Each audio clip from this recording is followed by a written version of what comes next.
मराठा आरक्षण आंदोलन की पृष्ठभूमि में आज ओबीसी समाज की प्रतिक्रिया भी सामने आई है। राष्ट्रीय ओबीसी महासंघ के अध्यक्ष बबनराव तायवाड़े ने मराठा आरक्षण आंदोलन के प्रमुख मनोज जरांगे पाटिल पर निशाना साधा है।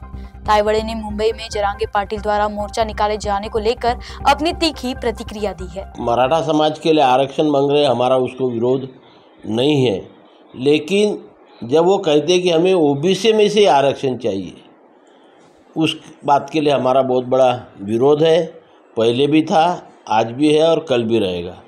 इसलिए जब वो ये मोर्चा निकालेंगे, हम उनके भूमिका की ओर भी और सरकार की भूमिका की ओर भी, दोनों की भूमिका की ओर ध्यान देकर है कि सरकार ने अभी तक जो कहा है, हमें लिखित दिया है कि कोई भी परिस्थिति में, कोई भी हालात में हम ओबीसी में से मराठा समाज को और रिजर्वेशन नहीं देंगे और सरसकट कुनबी प्रमाण पत्र भी नहीं देंगे।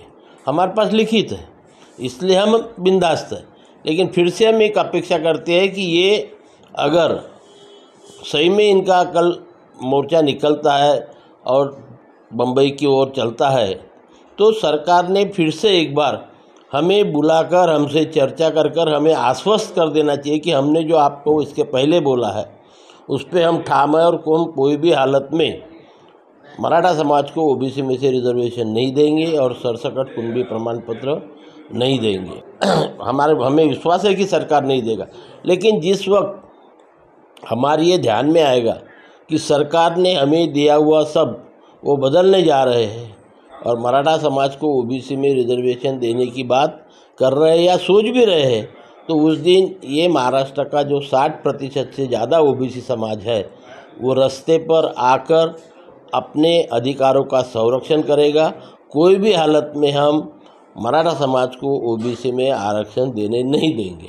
उसके लिए फिर हमको रास्ते पे आना पड़ा, रास्ते पे आएंगे, जो भी करना है वो हम करेंगे, उसके लिए हम तैयार हैं।